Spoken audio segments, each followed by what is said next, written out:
এই যে দেখুন বন্ধুরা, এই মিষ্টিগুলো এমনই, উপরটা কিন্তু হালকা ক্রিস্পি আর ভিতরটা কিন্তু খুব সুন্দর একেবারে রসালো। এই যে দেখুন, আর ভিতরটা দেখুন নারকেলের পুরে একেবারে কত সুন্দর লাগছে। এই যে দেখুন।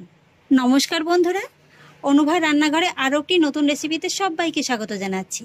এখন বর্ষাকাল আর পাকা তালের সময়, আর এই পাকা তাল দিয়ে কিন্তু আমরা নানান রকমের রেসিপি খেয়ে থাকি। তবে বন্ধুরা, আজকে আমি পাকা তাল দিয়ে তৈরি করে দেখবো একটি দারুণ মজাদার রেসিপি, যে রেসিপিটা হয়তো এর আগে আপনারা কখনো খেয়ে দেখেননি। আর সেই জন্য দেখুন, এখানে আমি নিয়েছি মাঝারি সাইজের একটি পাকা তাল। এবার আমি তালের থেকে তালের খোসাটাকে আলাদা করে নেব।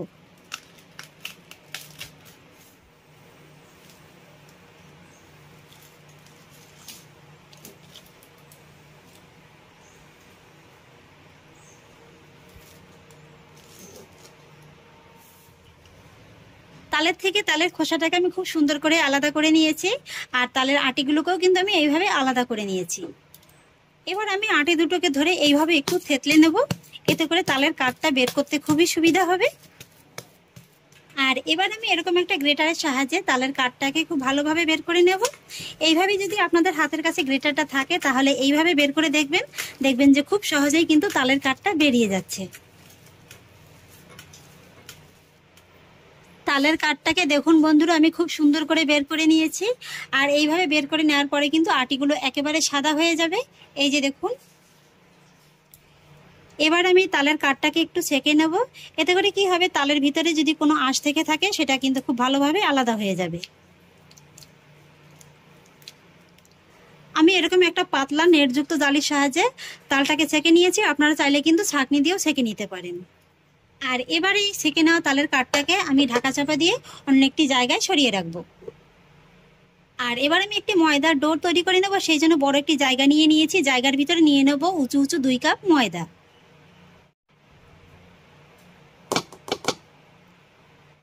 আর তার মধ্যে দিয়ে দেবো স্বাদ অনুযায়ী লবণ, আর ময়ামের জন্য দিয়ে দেবো 3 টেবিল চামচ সাদা তেল।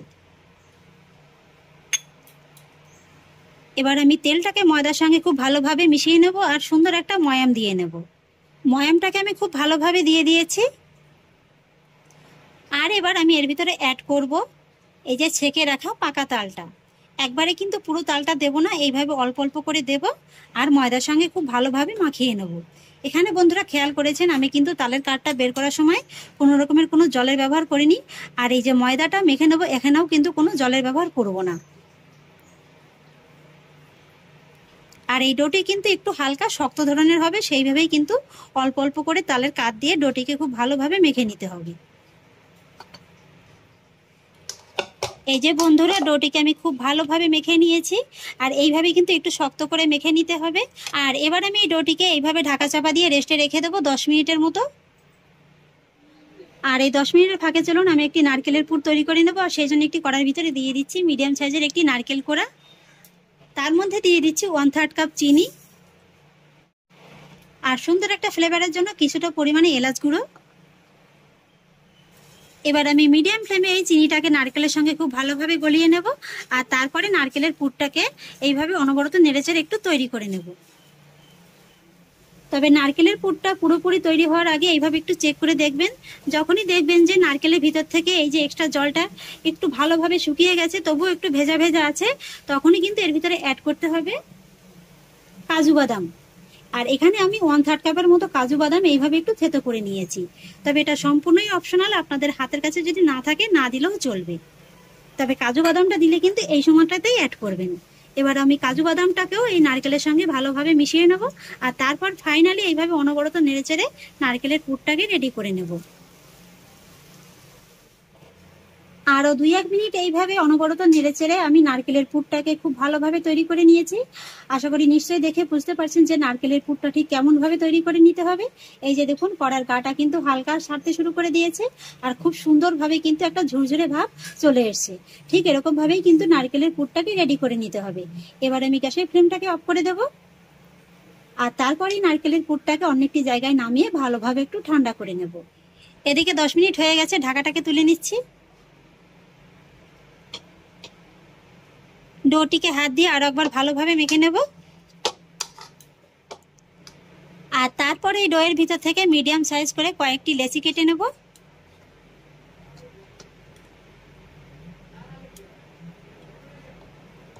তারপরে লেচির ভিতর থেকে একটা লেচি এইভাবে নিয়ে নেব আর ছড়িয়ে দেবো সামান্য একটু ময়দা। ময়দা দিয়ে লেচিটাকে খুব ভালোভাবে বেলে নেব।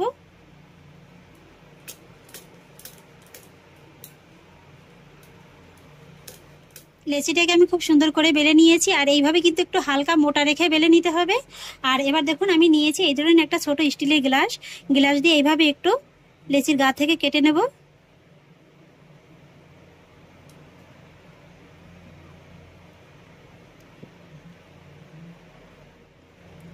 এইভাবে কাটলে কিন্তু বেশ একসঙ্গে অনেকগুলো কিন্তু রুটি পাওয়া যাবে। এই যে দেখুন আমি একসঙ্গে কিন্তু অনেকগুলো কেটে নিয়েছি। এবার আমি এই বাড়তি অংশটা এইভাবে আলাদা করে নেব।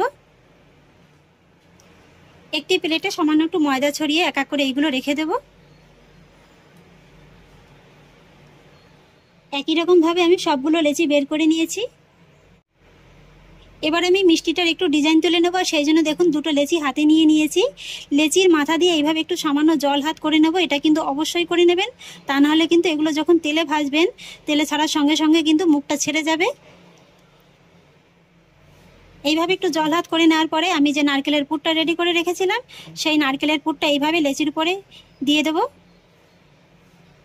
নারকেলের পুরটা আমি প্রয়োজন মতো দিয়ে নিয়েছি। আর এবার আমি এই যে আরেকটা লেচি এইভাবে ধরে এর উপর থেকে এইভাবে ভুট করে দেব।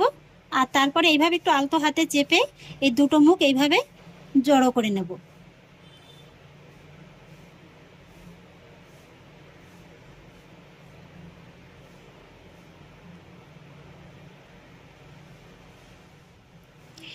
এইভাবে কিন্তু মুখটাকে খুব ভালোভাবে সিল করে নিতে হবে। আর তারপর এইভাবে একটু আঙুলের সাহায্যে চেপে চেপে টেনে সামনে এনে পাতলা করে নিতে হবে। এতে করে কি হবে, আপনাদের ডিজাইনটা তুলতে কিন্তু খুবই সুবিধা হবে। এই যে দেখুন আমি কত সহজে করে নিচ্ছি। খুব সুন্দরভাবে আমি তৈরি করে নিয়েছি। আর এবার আমরা সাধারণত পুলি পিঠার জন্য যেমন ডিজাইনটা তুলে থাকি, আমি সেরকমই একটা ডিজাইন তুলে নেব। এই যে দেখুন তৈরি করা কিন্তু খুবই সহজ, এটাতে কিন্তু বলে দেওয়ার কিছুই নেই। এইভাবে আপনাদের একটু দেখে বুঝে নিতে হবে।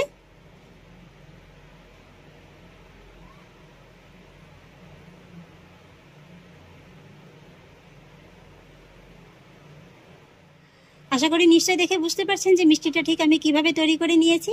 দেখতে দেখুন বন্ধুরা কতটা সুন্দর লাগছে। আর হ্যাঁ বন্ধুরা, আমি আজকের এই মিষ্টিটার নাম দিয়েছি পাকা তালের চন্দ্রকলা মিষ্টি। আমি আপনাদের আরও একটি তৈরি করে দেখিয়ে দিচ্ছি। একই রকমভাবে নারকেলের পুরটা আমি বসিয়ে দিয়েছি আর তারপর এইভাবে আবারও একটু একই রকমভাবে টেনে দিচ্ছি। তারপর একই রকমভাবে আবারও পুলির মতো ভাঁজটা দিয়ে নিচ্ছি।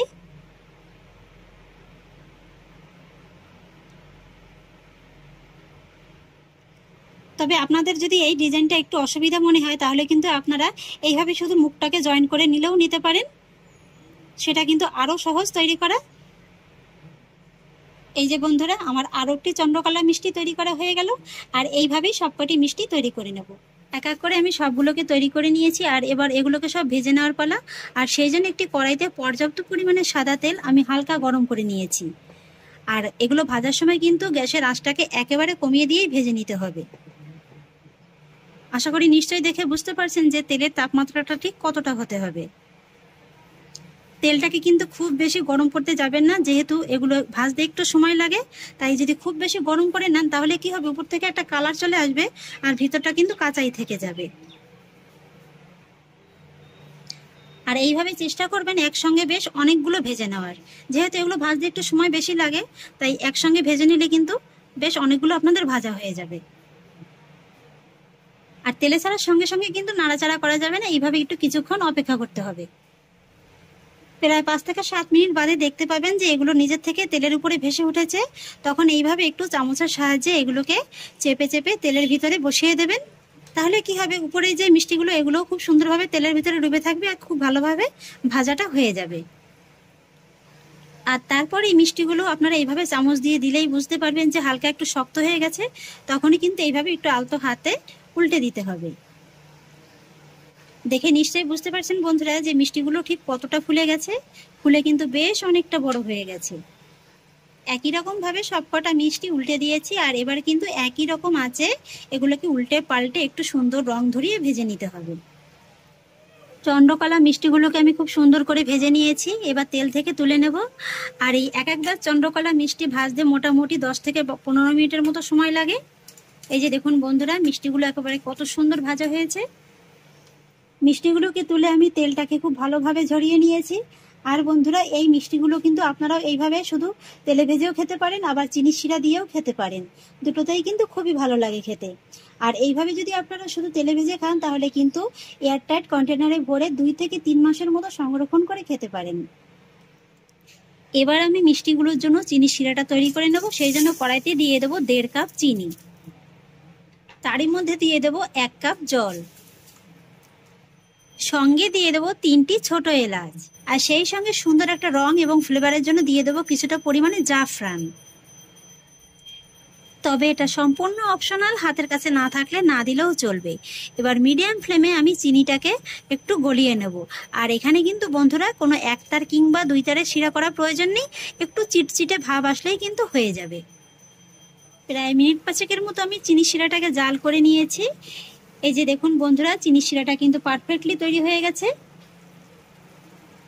এই যে দেখুন, একটু আঙুলের সাহায্যে আপনাদের দেখিয়ে দিচ্ছি। এই যে দেখুন, হালকা একটু চিটচিটে ভাব কিন্তু চলে এসছে। এবার কিন্তু গ্যাসের ফ্লেমটাকে অফ করে দিতে হবে, আর তারপরেই চিনি শিরাটাকে একটু ঠান্ডা করে নিতে হবে। খুব বেশি ঠান্ডা না, হালকা একটু উষ্ণ গরম থাকলেই হয়ে যাবে। চিনি শিরাটাকে হালকা ঠান্ডা করে নিয়েছি। এবার এক এক করে এই মিষ্টিগুলোকে সব শিরার ভিতরে দিয়ে দেব। খেয়াল রাখবেন মিষ্টিগুলো যেন ভালোভাবে ঠান্ডা হয়ে যায় আর চিনি শিরাটা যেন হালকা গরম থাকে, ঠিক সেইভাবেই কিন্তু মিষ্টিগুলোকে চিনি শিরার ভিতরে দিতে হবে। বেশ কয়েকটি মিষ্টি আমি দিয়ে দিয়েছি। আর এবার আমি মিষ্টিগুলোকে চিনি শিরার ভিতরে এইভাবেই উল্টে পাল্টে 4 থেকে 5 মিনিটের মতো রেখে দেব। 5 মিনিট বাদে চিনি শিরা থেকে মিষ্টিগুলোকে তুলে নিচ্ছি।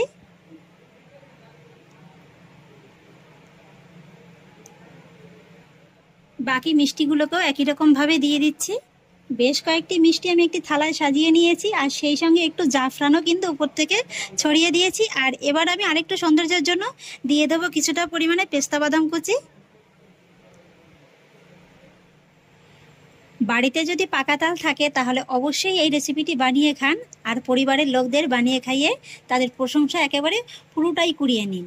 এই যে দেখুন বন্ধুরা, এই মিষ্টিগুলো এমনই, উপরটা কিন্তু হালকা ক্রিস্পি আর ভিতরটা কিন্তু খুব সুন্দর একেবারে রসালো। এই যে দেখুন, আর ভিতরটা দেখুন, নারকেলের পুরে একেবারে কত সুন্দর লাগছে। এই যে দেখুন। তাহলে আশা করছি বন্ধুরা, পাকা তাল দিয়ে এই নতুন ধরনের রেসিপিটি আপনাদেরও খুব ভালো লেগেছে। যদি ভালো লেগে থাকে তাহলে আমাকে অবশ্যই একটা লাইক এবং কমেন্ট করবেন, সেই সঙ্গে বন্ধুদের সঙ্গে শেয়ার করবেন। আর প্লিজ বন্ধুরা, যদি আমার পরিবারের নতুন সদস্য হয়ে থাকেন তাহলে একটা সাবস্ক্রাইব করে পাশে থাকা বেল আইকনটি প্রেস করে দেবেন। ফিরে আসছি এরকমই পরের অন্য কোনো নতুন রেসিপি নিয়ে। সবাই ভালো থাকুন, সুস্থ থাকুন, ধন্যবাদ।